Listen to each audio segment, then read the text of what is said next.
And as an evangelical American, how do you define the term patriotism? That's a great question. I define it, I would say, as a love of the place and the people and the ideals of one's country. Sometimes it's easier to explain what it's not as well. I agree with Teddy Roosevelt that loving your country does not mean always agreeing with every policy that comes out of a particular administration, or doesn't mean, um, you know, overlooking injustices committed by your country. But it's this genuine love and gratitude for what you've inherited.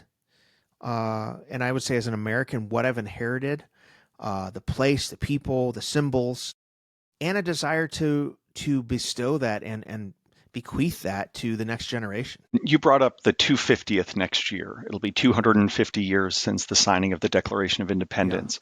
And what we're hearing a lot at Interfaith America is there's this desire to reflect on the past and celebrate in some ways as we hit this 250th mark, but also it's a moment of reflection and wondering what Mhm. we want to improve and what we have not lived up to. And so there's a balancing act. And as you are writing and speaking to evangelical audiences in particular, but really to all Americans, how do you think we should reflect on this 250th anniversary?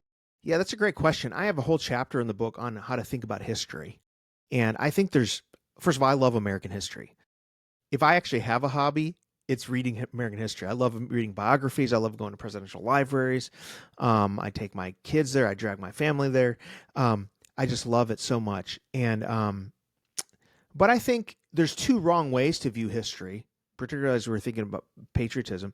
I think one wrong way is to whitewash all the sins that America has committed. The dark parts of our history, as if they didn't happen, or maybe kind of minimize them. Um, but I think an equal and opposite danger is to act as if those injustices are the only history that we have. And so I would take issue with the whitewashing of it, but I also take issue with, projects that seek to make it as if the only story to tell about America is one of oppression and cruelty and all those kinds of things. I don't think that's true. And I think one of the things that's unique about America is America has always seen itself as an ongoing project. I mean, written into our founding documents is the idea of a more perfect union. And every good movement, social movement in the country, um, revered the founding documents, revered the founding ideals, and yet said, hey, we haven't lived up to those, right? And this is why I think it's so important for us to not get cynical and nihilistic, but to say, you know, these the ideas of the founders are good. We should celebrate those in America 250. And if you think even of folks like Martin Luther King or Frederick Douglass, they, even though they were speaking out against slavery and segregation, they revered the founders.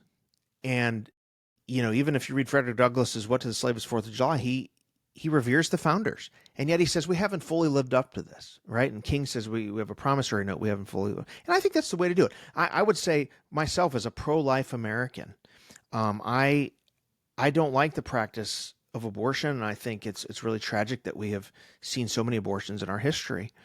But I still love my country, and one of the arguments I make against abortion is to say this isn't consistent with our founding documents, that all men are created equal. And so I think you have to love your country and love those ideals in order to make change and to for the next generation.